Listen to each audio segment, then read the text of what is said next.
1 मे पासून राज्यामध्ये रिक्षा आणि टॅक्सी चालकांना मराठीची सक्ती करण्यात आली। मराठी लिहिता बोलता आणि वाचता येणं अनिवार्य करण्यात आले। सरकारनं आम्हाला मराठी शिकवावी, हवं तर फी देऊ, असं या रिक्षा आणि टॅक्सी चालकांचं म्हणणं आहे। मुंबईतल्या टॅक्सी चालकांनी ही मागणी केल्याचं दिसतंय। दादर टॅक्सी स्टँड इथून प्रतिनिधी जय पवार यांनी टॅक्सी चालकांशी संवाद साधलाय। पाहूया। 1 मे पासून टॅक्सी चालक आणि रिक्षा चालकांचे जर मराठी बोलता आलं नाही तर परवाने रद्द होणार आहे।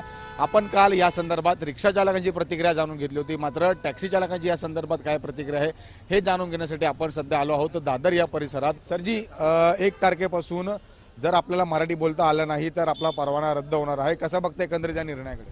आता कोण नाही शिकलं, अनपढ माणूस आहे, तर आता ते मराठीमध्ये पोरं लोक नवीन ॲडमिशन झाले ना 2002ला, ते बरोबर मराठी सांगणार।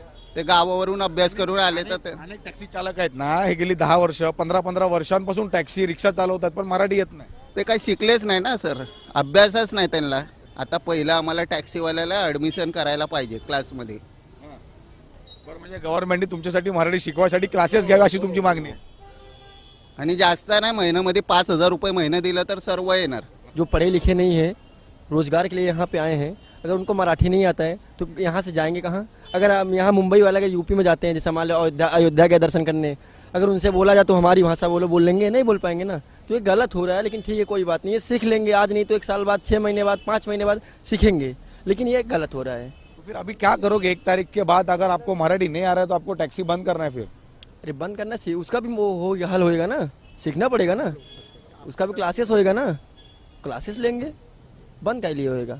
जी मागणी या ठिकाणी टॅक्सी चालकांची आहे की क्लासेस घेऊन त्यांना ते 5,000 रुपये फीस देऊन खरं तर शिकायसाठी तयार आहे। त्यामुळे या संदर्भात सुद्धा राज्य सरकार काही भूमिका घेते का हे पाहणं महत्त्वाचं असणार। व्हिडिओ जर्नलिस्ट राजेश धोत्रेसह मी जय पवार, जय महाराष्ट्र न्यूज, मुंबई।